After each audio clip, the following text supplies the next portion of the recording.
نحمدہ ونصلی ونسلم علی رسول الکریم۔ سیرت مصطفیٰ کا مضمون شروع کیا ہوا تھا، انٹروڈکٹری کنورسیشن ہوئی تھی۔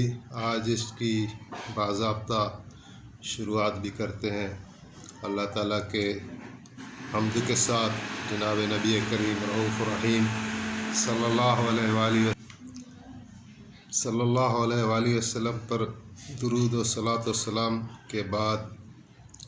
عرض یہ ہے کہ جناب نبی کریم صلی اللہ علیہ وسلم کی مبارک زندگی کے حالات بیان کرنے سے پہلے تھوڑا مختصر ضروری ہے کہ تعارف کیا جائے کہ نبی کریم صلی اللہ علیہ وسلم جس خاندان سے تھے، آپ کے بڑے جو ہیں، ویسے تو ابراہیم علیہ السلام نے دعا مانگی تھی جو قرآن کریم میں بھی ہے کہ ربنا وابعث فیہم رسولا، کہ یا اللہ جب انہوں نے خانہ کعبہ تعمیر کیا حضرت اسماعیل علیہ السلام کے ساتھ مل کر، تو جہاں اور دعائیں مانگی وہاں جو ہے یہ دعا بھی مانگی کہ میری اولاد میں سے یا اللہ رسول بھیج، وہ ان کو تیری آیات پڑھ کر سنائے اور ان کے نفوس کو پاک کرے اور ان کو علم اور حکمت کی باتیں بتائیں۔ تو جناب نبی کریم صلی اللہ علیہ وسلم نے فرمایا تھا کہ میں اپنے دادا ابراہیم علیہ السلام کی دعا ہوں، اور جب آپ علیہ السلام معراج پر گئے تھے تو وہاں ہر آسمان پر اللہ تعالیٰ نے آپ کے لیے انبیاء علیہ السلام مخصوص کیے تھے جو آپ کے لیے استقبال کے واسطے کھڑے ہوتے تھے۔ لیکن جب آپ 7ویں آسمان پر گئے جہاں بیت العتیق یا بیت المعمور بھی بنا ہوا ہے، وہاں بیت اللہ ہے خانہ کعبہ کی طرح جہاں طواف کرتے ہیں ملائکہ، تو وہاں حضرت ابراہیم علیہ السلام ٹیک لگا کے بیٹھے ہوئے تھے، اور حضرت ابراہیم علیہ السلام کو آپ کے استقبال کے واسطے کھڑا نہیں کیا گیا، بلکہ آپ کو حضرت جبریل امین علیہ السلام نے فرمایا کہ یہ آپ کے ابا حضرت ابراہیم علیہ السلام ہیں، ان سے جا کر ملیں۔ تو آپ نے فرمایا کہ میں اپنے باپ ابراہیم علیہ السلام کی دعا ہوں۔ لیکن جو آپ کے قریب تھے،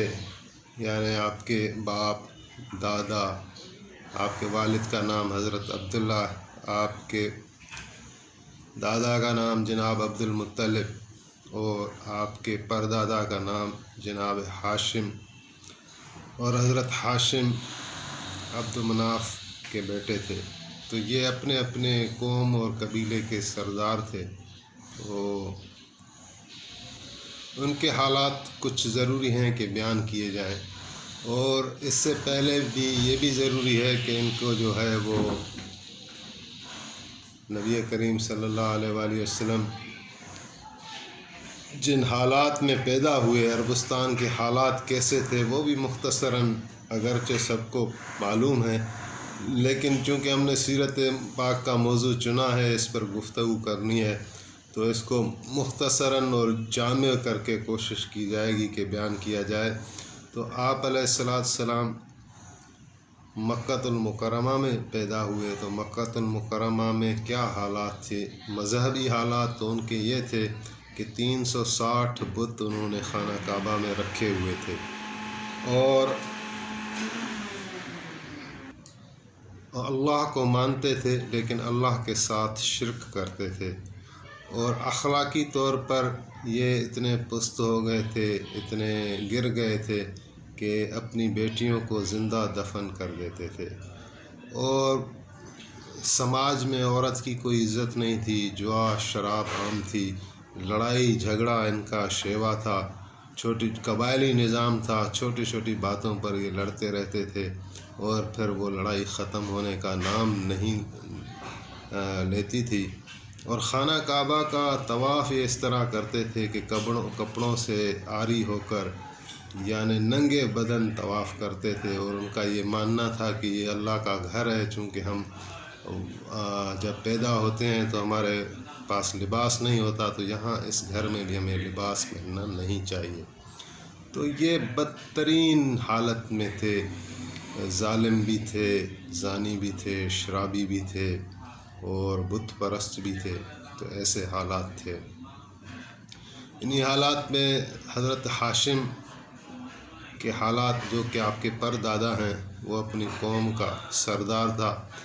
اس سے پہلے بھی ایک چھوٹے سا واقعہ بیان کر دیں کہ جو یہ ایک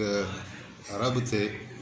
ان پر ایک مرتبہ بنو جرہم والوں نے چڑھائی کر کے ان کو خانہ کعبہ سے، مکہ المکرمہ سے نکال دیا تھا۔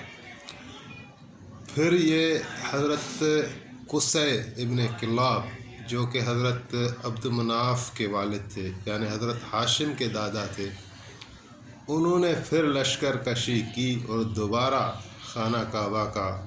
قبضہ لے لیا، اور اس پر جو ہے انہوں نے پھر الگ الگ شعبے خانہ کعبہ کی خدمت کے لیے بنا دیے۔ مثال کے طور پر کسی کی ذمہ داری ہے استقبال کرنے کی، کسی کی پانی بنانے کی، تو ایسے شعبے قائم کیے۔ تو قصی ابن کلاب جو تھا وہ سردار تھا، اور پھر ان کا بیٹا حضرت عبد مناف اور ان کے بیٹے حضرت ہاشم۔ تو حضرت ہاشم کے حالات لکھے ہوئے ہیں سیرت مصطفیٰ میں یہ لکھا ہوا ہے کہ وہ بڑے سخی تھے،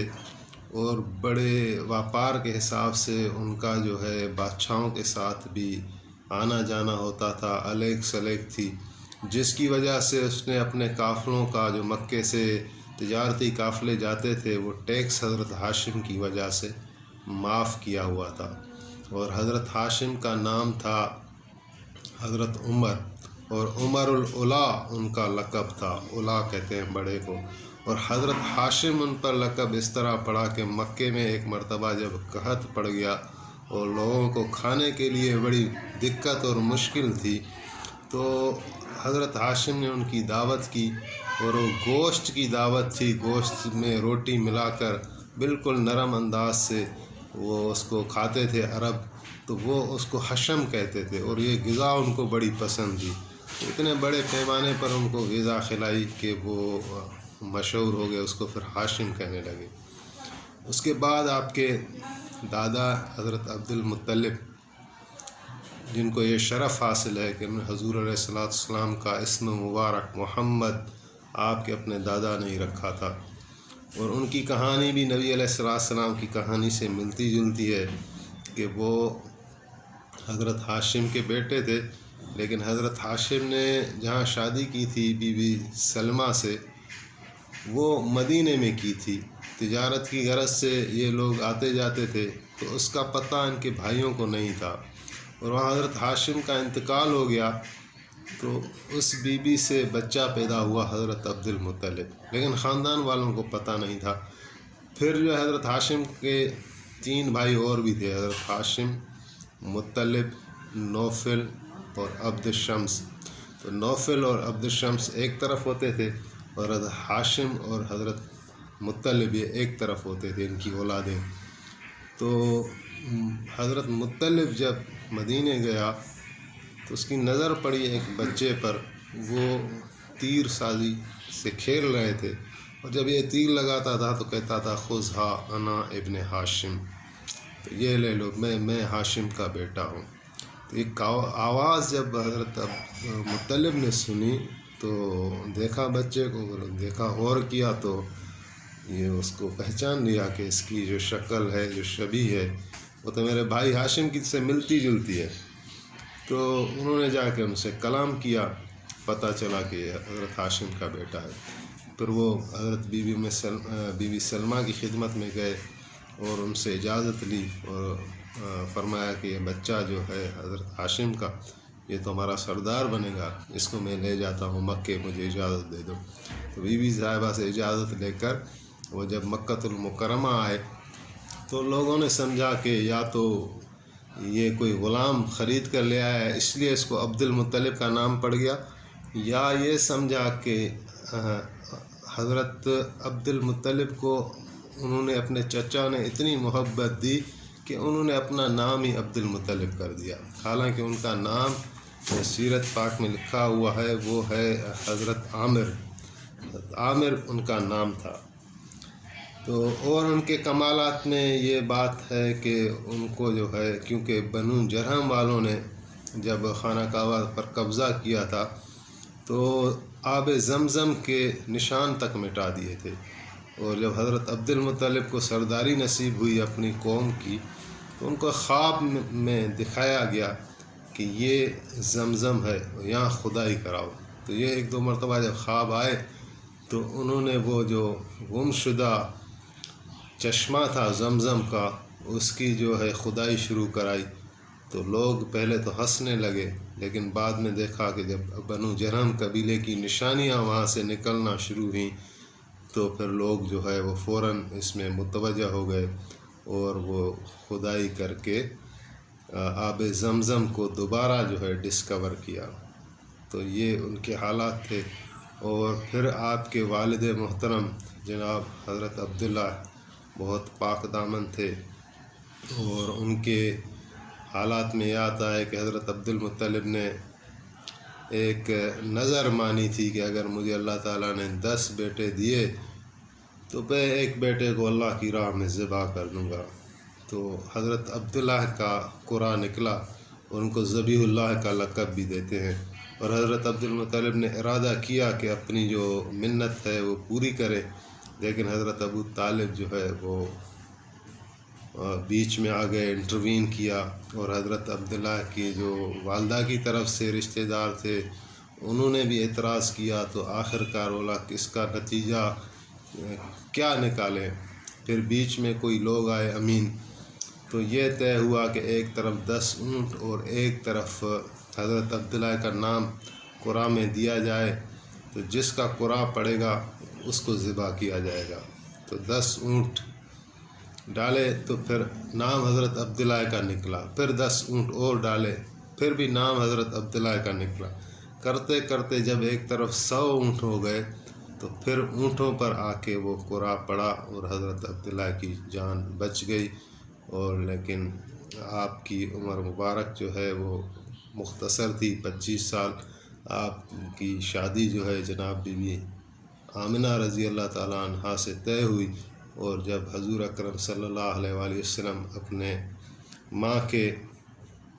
بطن اطہر میں چلے گئے تو پھر حضرت عبداللہ کا انتقال ہو گیا حالت سفر میں مدینہ عالیہ میں، اور اسی طرح آپ کی بظاہر ملاقات اپنے باپ سے نہیں ہوئی۔ تو یہ مختصر یعنی ایک بریف انٹروڈکشن تھا آپ کے خاندان کا، بیک گراؤنڈ کا۔ حضرت جبریل امین نے کہا کہ یا رسول اللہ، میں نے مغرب گھوما، میں مشرق گھوما، لیکن آپ جیسا نہ کوئی شخص دیکھا، نہ آپ کے خاندان جیسا کوئی خاندان دیکھا۔ تو آپ نے علیہ السلام نے خود بھی فرمایا کہ میرے نسب میں کوئی بھی ایسا نہیں ہے جو زنا کی توسط سے ملے ہوں، اللہ تعالیٰ نے میرے نسب کو زنا سے پاک رکھا۔ تو آئندہ جو ہے وہ انشاءاللہ ہم پر حضور علیہ السلام کی ولادت سے لے کر آگے کے واقعات کو بیان کرنے کی کوشش کریں گے۔ اللہ تعالیٰ سے دعا ہے کہ ہمیں یہ صحیح پڑھنے کی اور بیان کرنے کی توفیق عطا فرمائے۔